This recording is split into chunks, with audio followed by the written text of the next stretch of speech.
course, we have all these plans laid out for the country, and we believe that we can get there. Yes, we can. There are threats to it.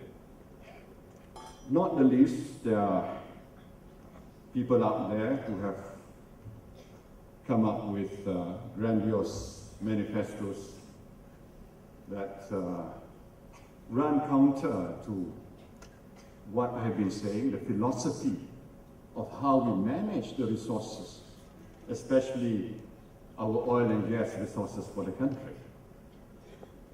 Amongst which, number one, if you talk about reducing the price of petrol and diesel and gas as a campaign promise, I don't have to tell you the repercussions of this. Already our domestic prices are amongst the lowest in the world. For every liter of RON 95, there's an 80-cent subsidy there, making us one of the, I think, number 7 or number 9 cheapest in the world. And our gas prices, domestic gas prices, are some of the lowest in the world. This is causing a lot of pain to Tan Sri Samsul. Every time we meet, he said, can you increase the price of gas? And yet, there are people out there who have promised in their manifesto that they want to reduce even further the price of petroleum in the country, petrol and gas. What does it mean? It means that the subsidy, which is already 22, 23 billion a year, will touch 30 billion or even more. The hidden subsidy to Petronas for oil and for gas prices is huge. That will even get bigger. What is the implication? Implication is that you will find resources that should be channeled for productive investment, for long-term investment, even medium-term investment, will be channeled for private consumption. And that is the recipe for economic disaster. Increasing royalty from 5% to 20%, what's the implication of that?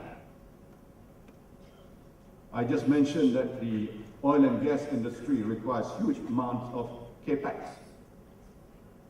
and also reinvestment. I mean, you're talking about enhanced oil recovery. You're talking about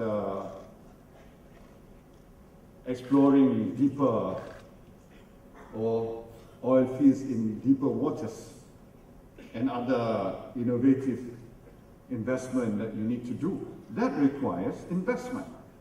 Now imagine at the top, instead of 5%, 20% goes up. What happens?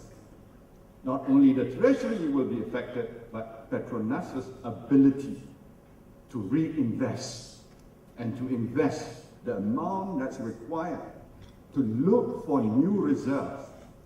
Not only new reserves, but even to maintain existing ones, will be in very, very serious jeopardy.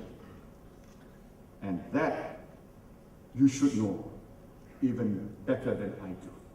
And that is a fact. A fact that cannot be denied.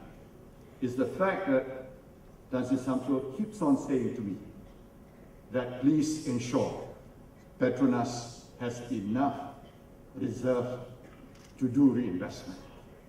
And we are mindful of that. Of course, you know, when as Minister of Finance, I ask for dividends from Petronas. And there's a time in a year where I ask for dividends. And we, of course, we sit across the table and we say, okay, and I will say to him, can you increase 1 or 2 billion? He say, yes, maybe not 2, 1, yes, perhaps. And that's the kind of, you know, discussions we embark on, but not taking away huge amount of financial resources that will cripple Petronas. Petronas will not be the same organization as it is today if from day one we give 20% royalty. It will never be the same.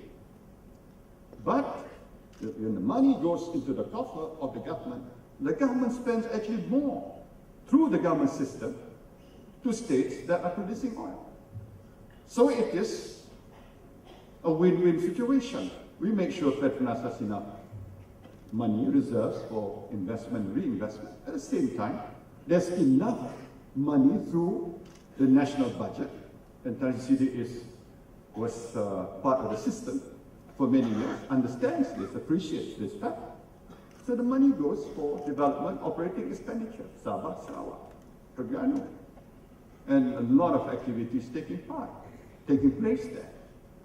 So that's the kind of arrangement that preserves Petronas as a going concern, and at the same time ensures there's enough socio-economic development in the country. Thirdly, what have they promised?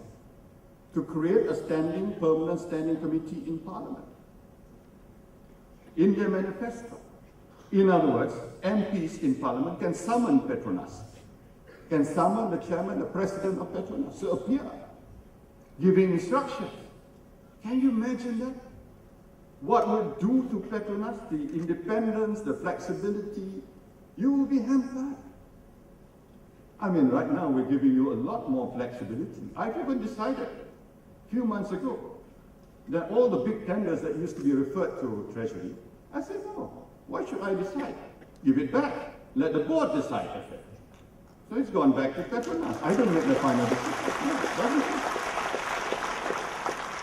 I trust the board. The wisdom of the board, let them decide. I don't want to make decisions over big tenders. So that's where we're heading, the current government, what we believe, the trust we have in Petronas, as opposed to the measures listed out in the opposition manifesto. And to top it off, they said they will reconsider RAPID. Now, RAPID is the biggest investment, more than 40 billion ringgit. You want to reconsider RAPID, Pangeran? RAPID is a project that I want to see implemented rapidly, is it?